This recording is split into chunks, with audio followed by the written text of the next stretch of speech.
Hi folks. Before we get into this week's episode, I just want to make a short announcement. This June, I'll be heading over to London to take part in CrimeCon UK, partnered by CBS Reality, expert-led true crime TV channel. CrimeCon is a convention for lovers of all things true crime related, taking place on Saturday the 11th and Sunday the 12th of June 2022. It's perfect for true crime lovers and there'll be a lot to see over the 2 days. I'll be on Podcast Row with 30 other true crime podcasters. As well as that, there will be live recordings with studio audiences, and also different talks with criminologists, police, and victims of crimes as well. Limited early bird tickets are on sale now, and listeners of the Troubles podcast can get a 10% discount if they enter the code TROUBLES when purchasing their tickets. So please do come along and say hi. It'd be great to finally meet fans of the podcast. For more information, visit crimecon.co.uk. Now back to the podcast. This week's episode of the podcast features my interview with Colin Ferguson, who is a Scottish soldier who was stationed in Northern Ireland during the Troubles. In the interview, we talk about how he ended up there and what it was like. We also discussed some recent issues, such as his opinion on whether soldiers should be held accountable for deaths that they caused during the Troubles. Having people on from all sides of the conflict is very important to me with this podcast, and absolutely essential when it comes to telling the history of a conflict. And I hope you find this interview as informative as I did. Now let's get into it. So Colin, you're from Scotland, and do you want to tell me a little bit about yourself then, before we get into this chat? So where were you born? I was born in the west coast of Scotland back in the mid-60s. We emigrated to Australia as a kid, and we spent 6 or 7 years in Australia before coming back to Scotland. And then I left school at 16. I worked down in London for a bit. And this was the early 80s, really high unemployment, 16% in Scotland. So I decided I needed some direction in life. And after working a few years in London, I joined the army just a week before my 20th birthday. And was it just the army was a good idea for a career, or kind of get you to line, or what was kind of your feelings are going into it? I'd always wanted to join. But I sort of put it off for a bit till I got some life experience, if you like. But to be perfectly frank, Ocean, there was no real opportunities back in the west coast of Scotland back then. As I said, there was 16% unemployment. So in a lot of respects, it was a way out. And the army always has been that way for people, I think. Yeah, absolutely. Well, isn't there a lot of education programs and things like you can use it to better yourself up, and then you can get out in a better position? You can get like a university degree or that sort of stuff. That's correct, yeah. Okay, and when you joined the army, you'd absolutely no idea where you'd be sent or what sort of what you'd be doing. You had a rough idea from the recruiting brochures, which always show you the sunny islands with people windsurfing. But the reality was, I ended up in Germany during the Cold War in a place called Dortmund, and Germany back then was a great posting for people in the army. Okay, because there was relatively low conflict or low risk of an actual breakout of violence. The standard of living was much higher than the UK, and you got additional money for being out there. I mean, when you came back off leave, Britain seemed a real dump compared to Germany. A lot of it was shiny, new, well looked after. So you're in Germany during the Cold War. So what were you doing over there? I volunteered to do a service with a unit that was involved in what's called stay behind observation posts. So basically, you would dig in on the inner-German border. You'd let the lead elements of the Soviet Union forces roll over you, and then you would come out and deploy into observation posts and engage the main bodies of the Soviet army with artillery and rockets of the British army. Okay, so you'd be surrounded on all fronts, basically? They'd be behind you in front of you? Or Yes, absolutely. You'd be like from 0 to 20 kilometers ahead of your own forces. Wow. Okay. And so not necessarily undercover, but you would basically hide and then let them pass over you, and then you'd pop up. Yeah, we'd just be situated, dug in holes in the ground. It wasn't undercover; it was your uniform all the time, and yeah, you'd engage them from these holes in the ground, hiding. And was there a lot of activity at the time, or was it more just kind of be there and have a presence? It was be there and just wait for the big day when the Cold War went hot, essentially. So luckily that never happened. Yeah, thankfully. So you were out there for a few years then, was it? Yeah, I spent 7 years there, and then when the wall came down, they started relocating quite a few army units back to the UK. So we returned to the UK at that point. And then do you choose, when you're in the army like this, do you choose what you want to get into? Do you want to be like, say, intelligence, or I don't know, driving? I know nothing about the army. So excuse me for some of these questions, but do you choose your kind of area? You do have a choice. When you join up, you sit a number of tests that discuss your aptitude and find out, how intelligent you are. And then from that, they can say, right, we can offer you this, this, and this. But when you go in, you can say, this is what I want to join. And if you pass all the tests to get into that area, then you can go there. Okay, so yeah, I covered a little bit of that in, I think it was the Captain Iraq episode. So kind of I did an episode on kind of joining the FRU, the Force Research Unit. Yeah. So it's kind of the ultra high British Army intelligence in Northern Ireland. Yeah, you had to be a trained soldier already to volunteer for that. Okay. So specialist units. So you had to get in the army first, get some service under your belt, and then go for the selection courses for these specialist units. Then was there a gap between Germany and then you getting stationed in Northern Ireland, or was it from one straight to the other? No, what happened was they had a system called Roulmont tours, and basically every 2 or 3 years, your regiment or battalion would go away and do a tour in Northern Ireland. But for some battalions, you then do what was called a 2-year residency tour. So you'd be posted over to Northern Ireland for 2 years, and these battalions would offer sort of the continuity for to support the battalions that have been sort of transitioned in and out. Because if you went for a Roulmont tour, back in the sort of up to the mid-80s, you did 4.5 months, and then in the mid-80s onwards, it became a 6-month tour. Okay, so most units that we stationed in Northern Ireland would be 4 to 6 months, and then they'd be back again. Yes, apart from the Roulmont battalions. Now, bear in mind, at the height of the Troubles, there was 20,000 soldiers in Northern Ireland. You think now the British Army was only 80,000 strong, and it was 150,000 strong back then. Well, wasn't it the largest since the Falklands or something? It was the largest deployment of British soldiers, the Troubles? Yeah. I think actually there's probably more soldiers deployed in the Falklands than there was, in Northern Ireland than there was in the Falklands. Jeez, didn't know that. But I listened to, you do have a good podcast episode about, and we'll talk about your podcast later, about Operation Banner. And so just first off, you were deployed into Northern Ireland then. Was this around 1985 or a little bit later? I did 2 tours. I did one in 1988 to Derry, London, Derry. And then I did another one in 94, just as the peace process started, to Keady. To where, say? Oh, Keady, yeah. So, well, no, but what I listened to in the podcast said that before, even if you're coming out to Northern Ireland for 4.5 months, you had to do that alone in training, about 4.5, 5 months of training just before you got out here. That's correct, yeah. So, would that training be very different? I guess because we're coming into the context where we talk about theatres of war, which is like the streets of Northern Ireland are very different to a lot of the other places that you would have been stationed in. So I'd imagine the training was very very unique, I guess, was it? Yes, it was. It was very intense. You started off doing an in-barracks package, which lasted about 4 months or so. 4 weeks or so, and then you transitioned to those places like in Germany and the UK, down in Lydden Hythe in the UK, they had a place called Tin City, which was a mocked-up urban village.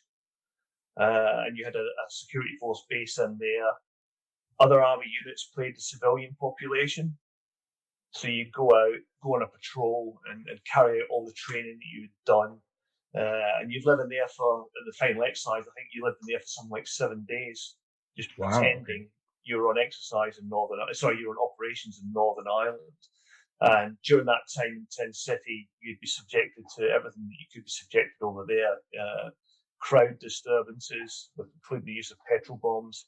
They never used to throw bricks at you. They would throw lumps of coal or potatoes. Potatoes were a favourite. Still hurt you when they hit you. How to put in cordons if they found an improvised explosive device, bombs going off. People getting shot in your patrol, people getting blown up. They take out commanders, so the person in the patrol would have to step up. Take command of the patrol. So basically, any situation you could possibly find yourself in Northern Ireland, you'd rehearse in Tin City. And obviously, you did a lot of range work.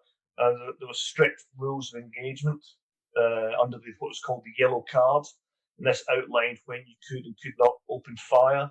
So you'd often be on the ranges under yellow card conditions. And again, these ranges would be simulating areas that you'd be working in. So would the yellow card conditions would that be the equivalent of saying, say, there's a lot of civilians around? I understand, and we probably will get to that later, but so would this be you have to be a force, but you can't use lethal force, I guess? Or what does the yellow card condition mean? You could only use lethal force as an absolute last resort. Say, so you got deployed into Northern Ireland then in 1988. Was that early in the year or later on in the year? Or? Just at the very end of 1988, yeah. So mid-December 1988. And before you arrived into Northern Ireland, would you do much of, say, a knowledge of historical context, or is that kind of irrelevant for, I guess, a soldier? No, you need to know. We were given instruction on that, and most of us took a personal interest. I was quite unique in that I came from the west coast of Scotland, so I wasn't a stranger to sectarianism. Okay. Over in the west coast of Scotland, they have Orange marching season. You have the rivalry between Celtic and Rangers, and there was a real hatred. Catholic schools and Protestant schools were separate. But in Scotland, it stopped at fighting on the terraces. It never made it any higher to bombings or shootings. Yeah, whereas a bit of a different case over in Northern Ireland in 1989. Yeah, absolutely. I guess the question is, what did you think you were going into Northern Ireland to do? I thought we were going in there to keep the peace between two warring communities, essentially. And essentially that went into, the official mission was to support the RUC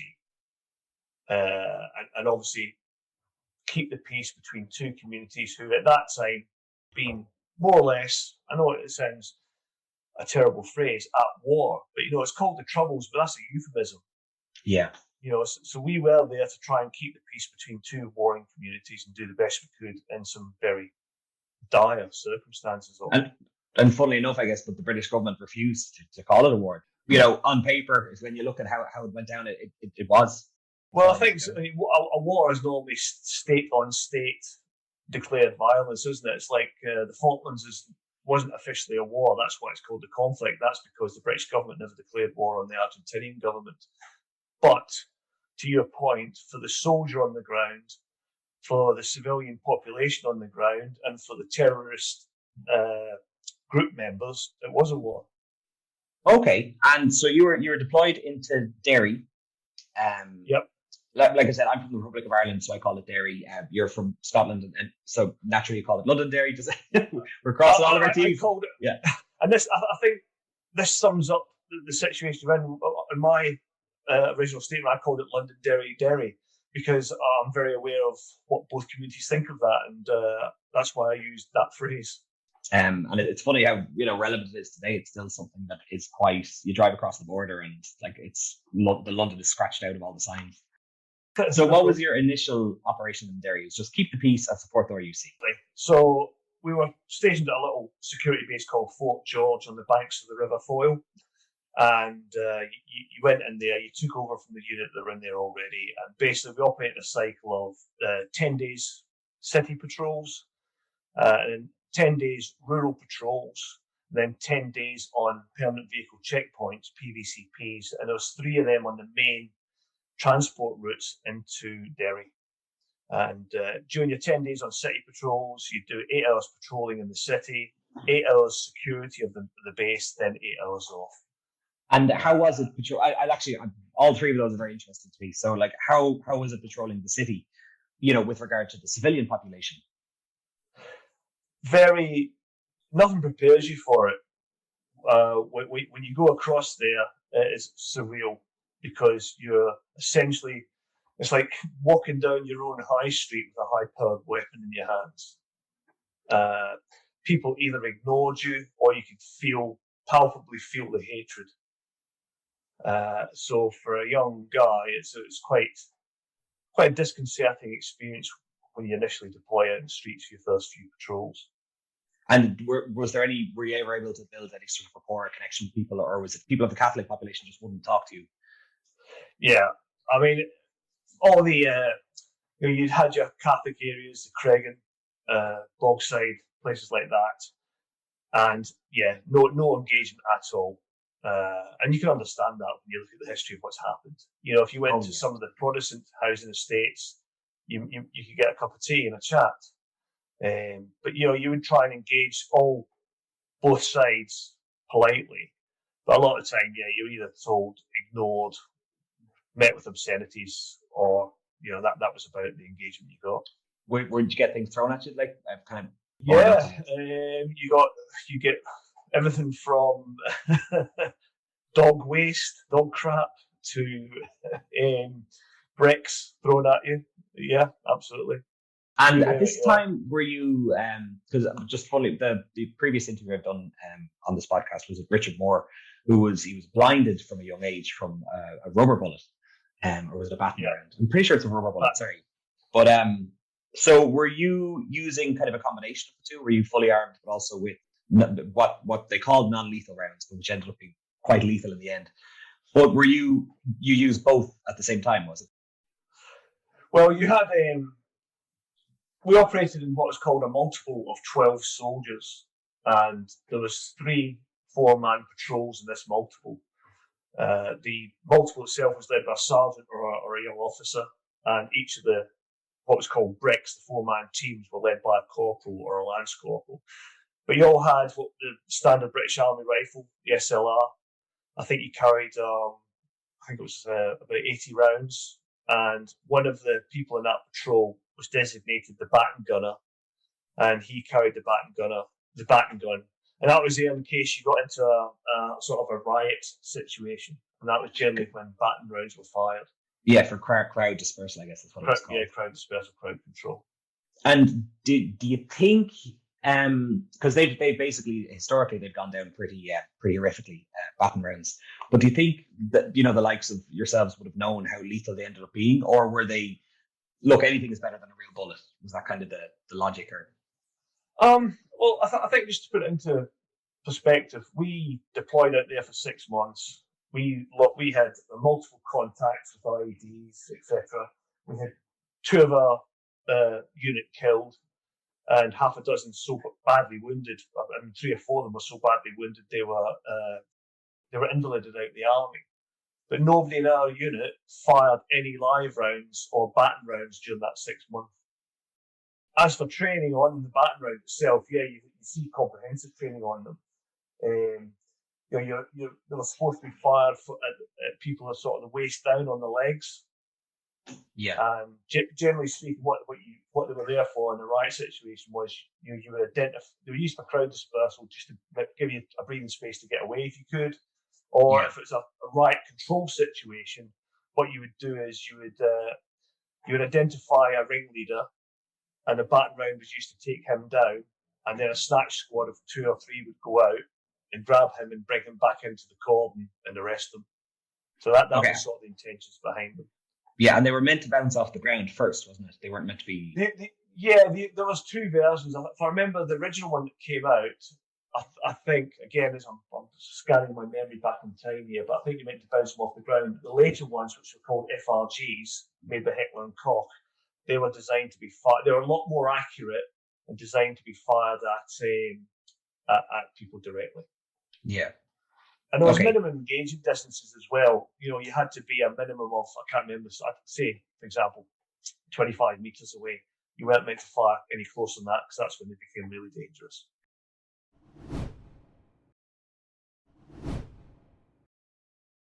So I'm kind of just going to move on a little bit, because listening to your episode about Operation Banner, I found the concept of like asymmetric warfare quite interesting.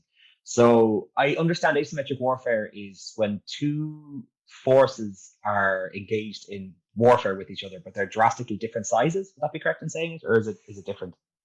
It's slightly different. I would say that does come into it, but asymmetric warfare means there's no distinct front line. So, you look at World War II, there was always a distinct front line between where British troops were and German troops were. In asymmetric warfare, there is no front line, and also your enemy, in a sort of counter-terrorism strategy, your enemy is amongst the people.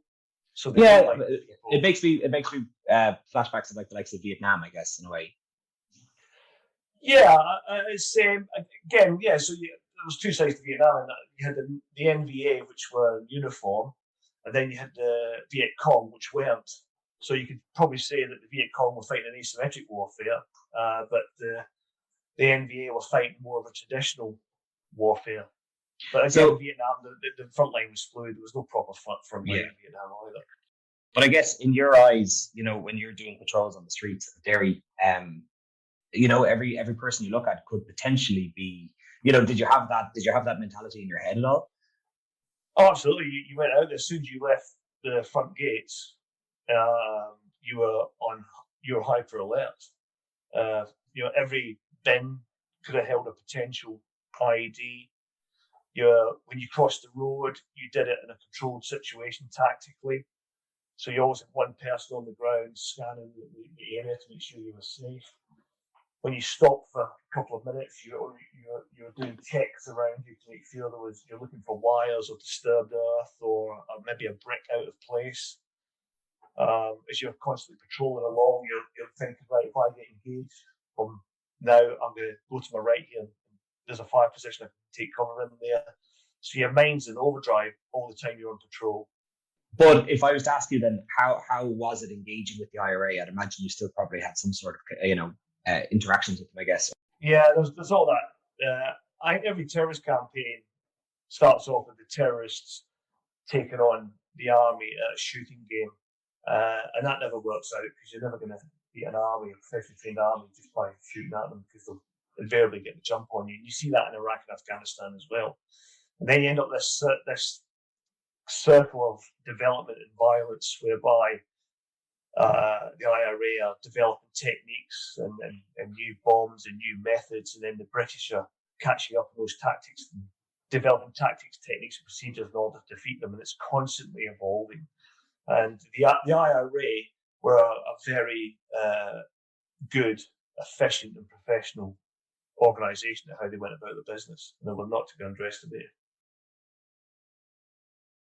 They were it was very difficult to identify how the IRA operated because, like say if you're on a street patrol, you're always alert. And then when you're out in the van patrols out in the country, I guess if this was 1988, I guess the South Armagh Sniper Brigade would have been going around this time. So I don't know would that have been too relevant where you were. No, I mean I think these sort of trained shooters were in the late 80s and onwards.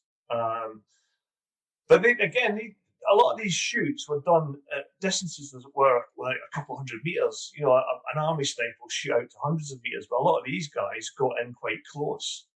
And in South Armagh, you couldn't travel around the roads in vehicles because it was just too dangerous for the army to do so. So all movement around South Armagh was by helicopter. Well, if you don't mind me asking, Colin, so you said you lost two men in your company. Was that to bombs or what happened? That was to a roadside IED, improvised explosive device. So they were going along in a vehicle move, and an IED was detonated and killed two of them instantly, and badly wounded several others who were later had to be discharged because they were unfit to carry on. So you were on leave in Scotland when you found out that two of your friends were killed, I guess. Yeah, you got 5 days leave during this time. So I was on leave, and my mum came in and said, no mobile phones back then. So my mum came in and said, there's two soldiers being killed in Derry this morning. And bear in mind, my unit wasn't the only unit in Derry. So I said, look, I'm going to meet my sister in the pub later on. Can you call her at her shop and let her know? And I got to a shop, she told me, still no news. They went to the pub, and my friends Steve and Amo, their faces came up, and it just, a smack in the face to me. But I was looking around the pub, and nobody gave a toss. And it was like, what are we doing over there? Nobody cares. But I don't know, is that just a feeling you get whenever you're stationed somewhere, that like back home the country just doesn't really care about you, or they don't care about the war, or they forget about the war, or Well, funny enough, we recorded another podcast about Afghanistan, and I remember talking to soldiers from my unit, who are still serving in my old unit, who were in Afghanistan, and I turned around and said to them, Northern Ireland soldiers who served Northern Ireland became yesterday's chip wrappers. And I goes, and this will happen to people in Afghanistan. I said, in 4 or 5 years' time, nobody give a toss about Afghanistan. And you look what's happened to Afghanistan, nobody cares anymore. I mean, the total fiasco of the withdrawal and leaving those people in desperate situations.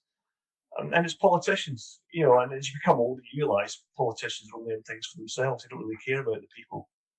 Yeah.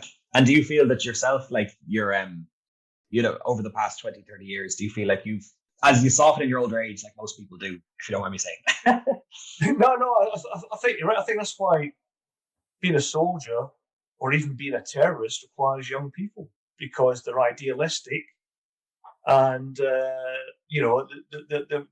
they're driven by those ideals, or maybe a search for adventure. And don't get me wrong, and I don't want to say it's the wrong way, but as a soldier, you go to Northern Ireland and you think it's going to be exciting.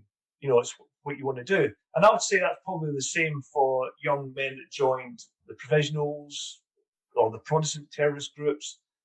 Part of it is idealism, but part of it is out of excitement. And I think as you get older, you look at the bigger picture and you realise, politicians, they're just doing what they do. But I went back to Northern Ireland in 2010. I went to Belfast, and I had mixed views about what the political process, but I completely changed my view over that 2 or 3 days, because the Northern Ireland I visited in 2010, even though the peace process is flawed, it was such a better place than I ever remembered. And I walked away saying, a flawed peace is better than no peace. Yeah, absolutely. And who would in any way want to go back to this at all, Oh, you could. I mean, it's horrendous. You think, as you said, a bomb went off. It's just the local news, a bombs going off everywhere, but on mainland Britain, you only ever heard about it if somebody was killed. Yeah. And Colin, how do you feel about the vilification of some of the soldiers? Like, say we're at a time right now where the British government is trying to put an end to troubles-related prosecutions, and it kind of it's been met with quite fierce resistance in Northern Ireland. But like say the likes of, I don't know whether you're familiar with like Soldier F and the soldier, one of the soldiers involved in Bloody Sunday, which was the SAS parachute regiment. Like, how do you feel about that? Do you feel like it's painting everyone with the same brush, or do you feel like there are aspects of the army that were inappropriate operating in Northern Ireland? I think it's a very difficult one, because no matter what answer I give, it's never going to satisfy anybody. My own personal thoughts is that the difference between the army and the IRA, for example, is that I don't think any soldier got up that morning and went out on a patrol with a specific aim of killing anybody. Whereas a terrorist would get up in the morning, and if he was going on his mission, he was setting out to kill someone. Yes, the army made mistakes, and and people pay dearly for that. With regard to the prosecutions, I really think Northern Ireland could have done with a peace and reconciliation committee like in South Africa. And I think if there are a number of IRA terrorists given the so-called letters of comfort, excluding them from prosecution by Tony Blair, to me, if you had the peace and reconciliation committee, I think, if it's good for the goose, it's good for the gander. I'm probably not explaining myself very well there. If you're not I can prosecute the other. Yeah, I can intervene over a bit, where I guess the constant argument from the paramilitary side is that they would not be engaging in violence if they didn't have a political aim to accomplish. So that's why I guess they said, look, you may have killed this number of people, but because we're ending the political strife in a way, you're not going to return to violence, I guess. And then they put on some very, very strict kind of measures. So there was the fellow, what's his name? Yeah, there was the likes of, like, say, Michael Stone, the loyalist who threw the grenade in the cemetery. But he actually set off a chain of events that were hugely influential. Yeah, well, You know, they'd already been set off actually because of what happened in Gibraltar. Because that is kind of something I did want to ask about, which is the controversial shoot to kill, which would have been, it happened a number of times across the Troubles, but I guess we could try and go to something that was kind of near your deployment, which was in Gibraltar, when the 3 Provisional IRA members were shot dead by the SAS. There's a lot to unpack in that. So of course I'm not trying to make you give all the answers, because I'm really just looking for kind of your insight. And again, it's one of many thousands of people that were there and that took part in it. But say the complications around the people going to Gibraltar, I guess, is that there was intelligence to suggest that they were going there, and there was intelligence to suggest that they had been followed. And then basically in the process of them, I think they were planting the bomb car, or they were just choosing the place to put the bomb car. The 3 of them were then shot dead by the SAS. So the argument for the likes of this sort of stuff is, should they have been intercepted earlier and arrested, or was shooting them the only option available to the army at the time? I mean, I think, again, go back to something I mentioned earlier on, where you've got a split second to make a decision. And I think, those SAS guys were moving in on a terrorist cell, and I can't remember the exact, but I think one of the terrorists was alleged to have made a move for a weapon, and that's why they got engaged by the SAS team. But a soldier makes a split-second decision, and that is the environment you're working in. Where you have to make life or death decisions in not even a second. And I have to say, we used to use a phrase called "big boys rules." At the end of the day, it's either you or them. And if you're in a situation where you think somebody's pulling a weapon on you, and they're a determined terrorist, you're in a split-second environment to make a decision. Yeah, and it's up to, and after that, it's up to the courts to decide. But do you think soldiers should be prosecuted today? No, I know this would be very, very controversial, but I go back to the reasons I said. I think terrorists getting letters of comfort saying they're not going to be prosecuted for their crimes. I don't think soldiers should be. I think there should be a blanket application to both sides. I'm going to upset an awful lot of people when you saying that, but I think it's I just think if one side's got get out of jail free cards, the other side should. Yeah, one thing I haven't actually asked you about yet, Colin, was did you have much of an experience seeing loyalist paramilitaries operating? Yeah, the army knew of them, and you knew who the players on both sides were. Yeah. So you were very much on the lookout for both sides of the organisation. I know there was a lot of talk about the British Army colluding and the RUC colluding with Protestant terrorist organisations. I have no idea about that. I mean, may well have happened above my pay grade, if I'm honest.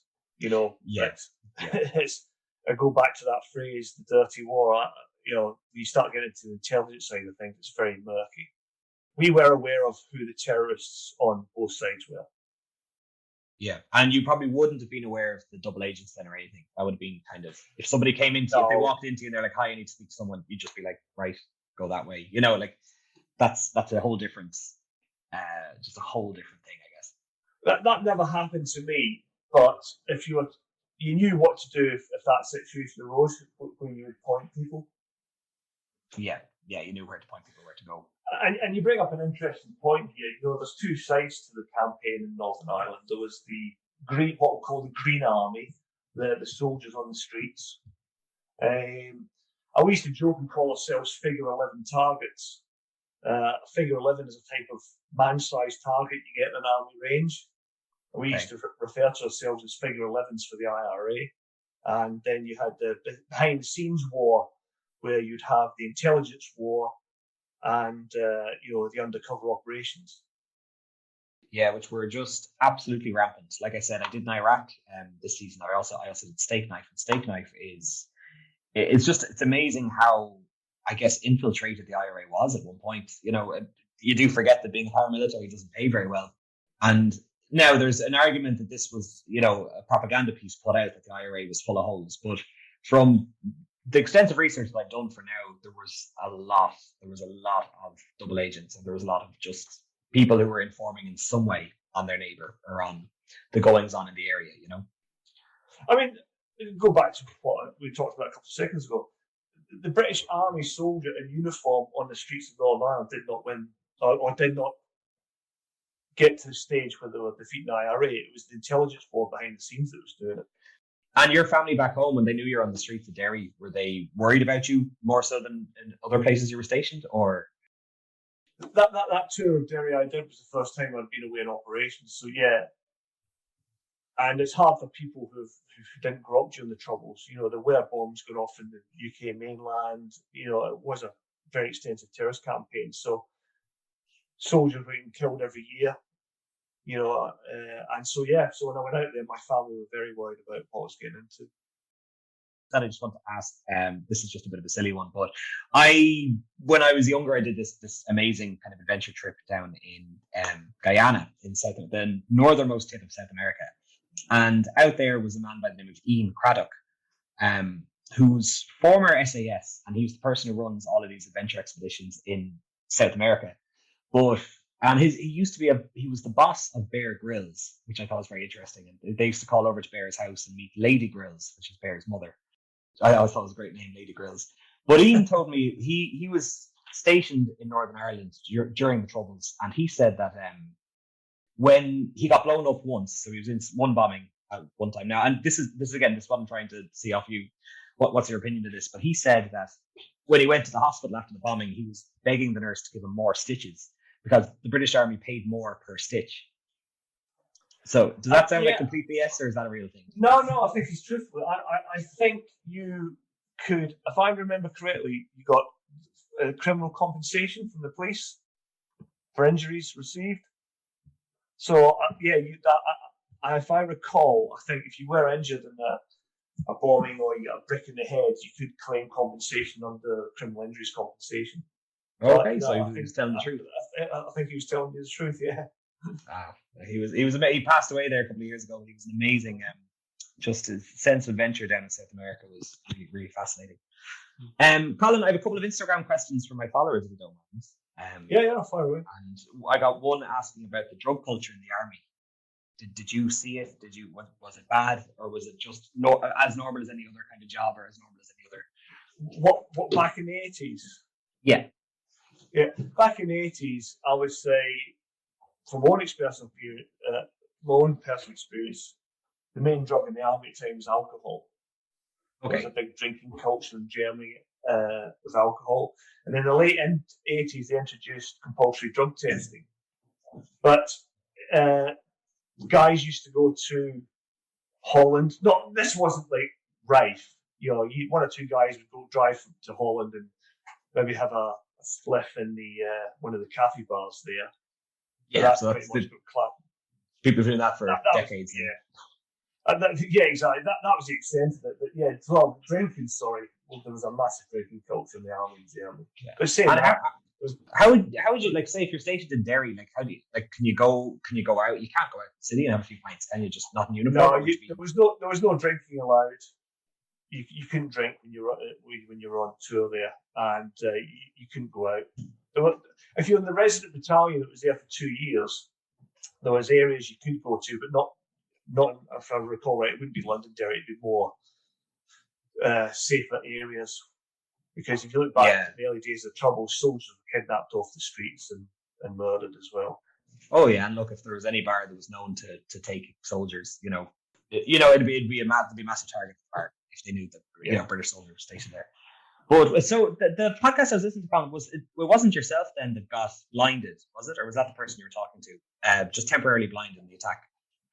Oh, that was Neil. Yes, Neil was the guy who was involved in the IED where two of our friends got killed.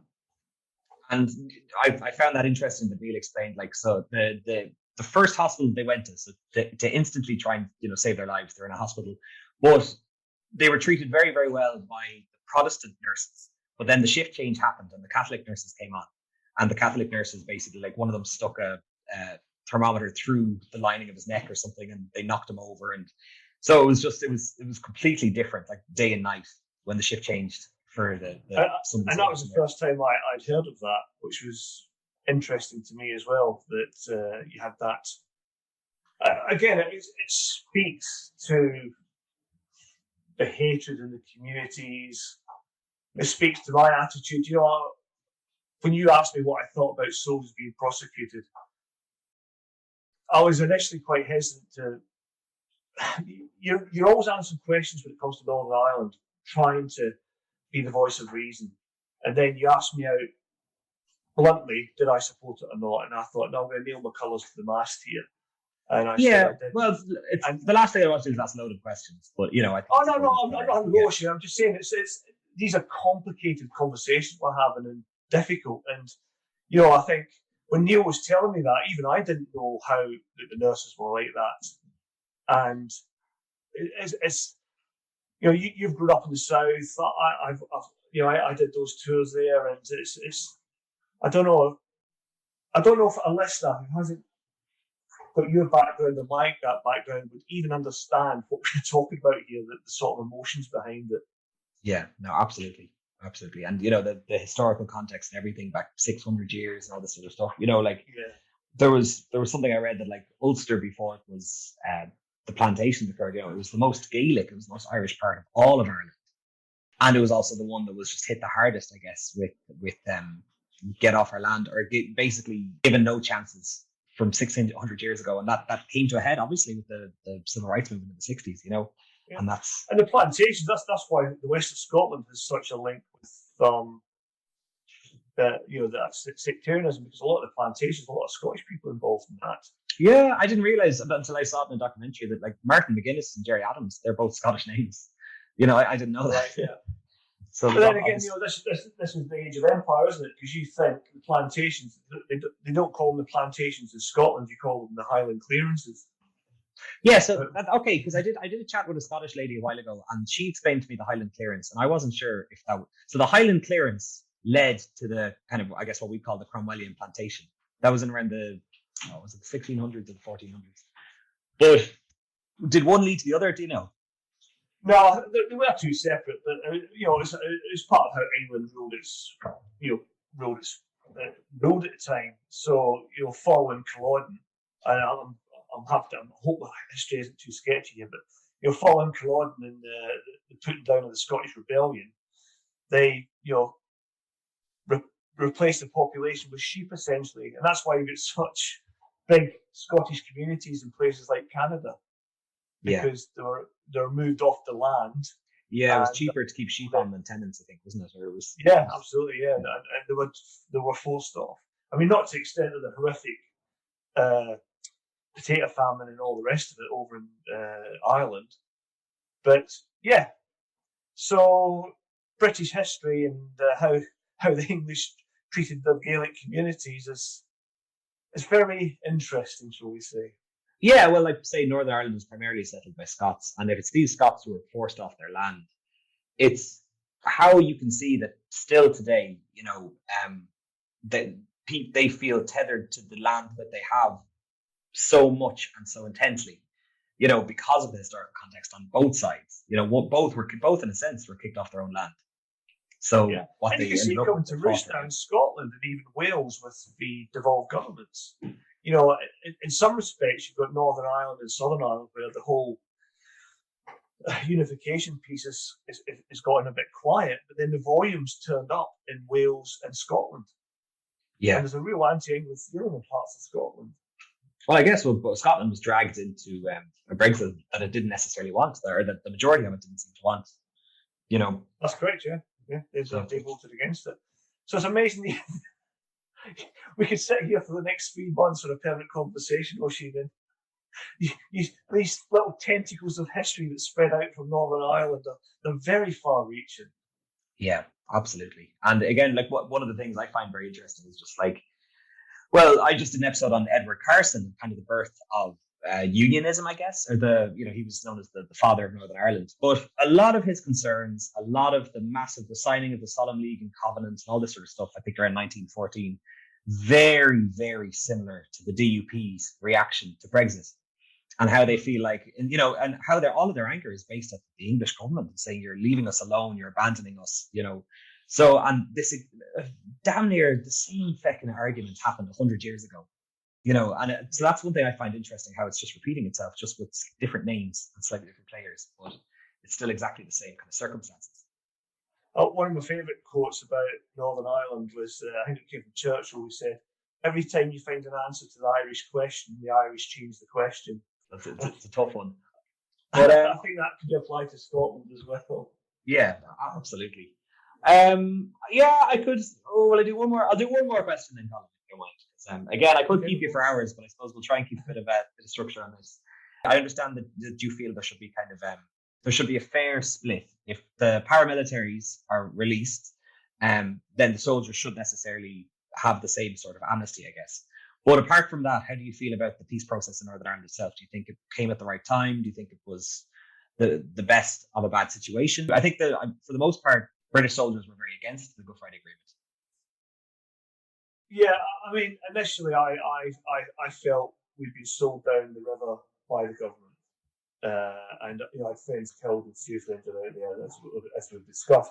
However, that all changed when I did that visit to Belfast in 2010. And that really was a game changer for me when I was walking around and seeing how things have improved. And don't get me wrong, you can still see they have tours of the demarcation lines in Belfast now, and tours of the murals. So the history's still there, and beneath the surface it still beats, and the IRA moved into crime, and there's still, terrorism going on in the background. But I moved from being against it to thinking this is a good thing. It may be flawed, but it's a good thing. And people can go about their lives without fear. And that's a huge thing. And I think that was kind of a staple of the Troubles. There was some very, very polarizing sides. But in the middle of it, there was so many people who just wanted to get food for their family, just live a normal. And it was very difficult. The economic situation in Belfast it had stopped being such a power horse in the city, I guess. And even Northern Ireland itself, like the country was not doing well, and it was very hard to just make a living. Especially when, every other day there was a road blocked off, or there was some, a bombing or anything. It was the vast majority of people just wanted to live their lives, And you see that again. That's been my experience with places like Iraq, Bosnia. Most people just want to get on with their lives in peace and quiet, and just want a future for the children. So you left Northern Ireland, and you subsequently went on to be stationed in Iraq and then Bosnia, was it? Yeah, I served in a place like Bosnia and Iraq. Yeah, and the parallels, the parallels between the population caught in the middle between two warring factions and children, and what you see happen to them, and it's heartbreaking. And that's war, isn't it? That's conflict and war. It's always women, children, and innocents that suffer. Yeah, and the never-ending cycle, I guess. The murder of someone's father or family figure then puts them into. You're seeing it now in the Ukraine. Will be, the vast majority of the population, women and children, will suffer there if that kicks off. One thing that sticks very poignantly with me was when I was talking to Richard Moore, the person who was blinded by a battering round. Whereas when he was, in his bed, his sight is gone. He's 7 or 8, I think, and his brother is like, they murdered my uncle. They blinded Richard. We have to fight back. We can't let them keep killing us like this. And his parents just said that's not it. That's not the answer. And all of his life now, and he's gone on to do amazing things, but like he's never once turned in that direction. Which it's very hard not to turn into hate, to give into hate, and well, I'd imagine even in the army, if every single day, you're getting spat on or literally having shit thrown at you and everything, like it must be very hard to be as impartial as possible. You know, when you're faced with just an entire population that just, I guess, is, in a way, hate you. You know, I think you become inured to it. You're right, and you know, we had a memorial service for our two friends that were killed, and so what that be? It's 4 years ago, and there was people turned up that I hadn't seen since Derry, and I talked to one of the guys that was injured in that attack, and he was 19 years old when he was injured, and he'd never worked. Like, he was discharged out of the army, and he'd never worked again. Neil, the guy we interviewed on the podcast, suffers from recurrent PTSD.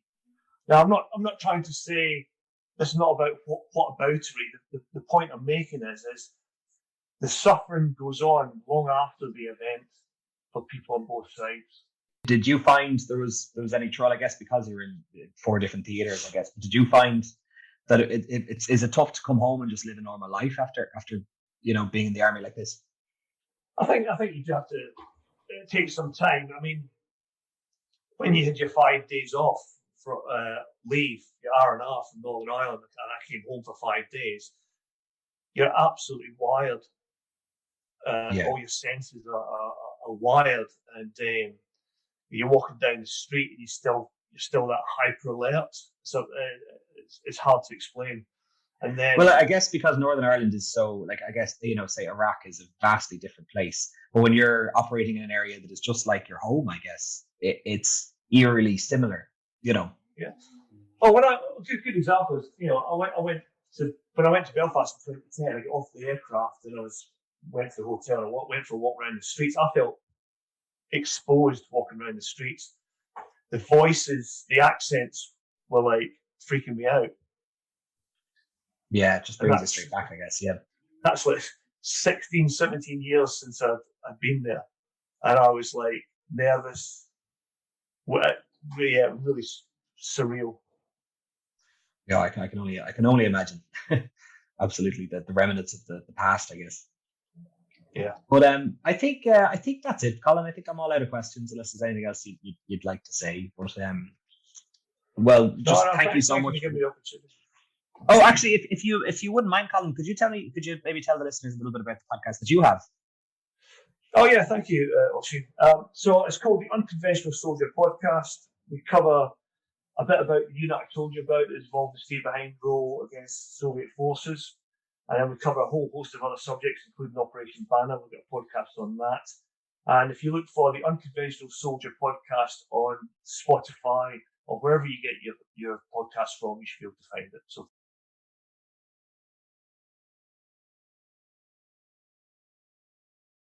the Patreon is a great way to show your support. I release the episodes there early, and I also put out a companion video with each episode. On Patreon, the episodes are also completely ad-free, and you can listen on your own personal RSS feed on your podcast player. I'll also be posting there the full show notes for every episode. You can support the podcast over at patreon.com/The Troubles Podcast. Alternatively, if you'd like to support the podcast in a once-off fashion, you can do that over at buymeacoffee.com/The Troubles Podcast. You can also support the podcast by leaving reviews or simply telling your friends. It all helps.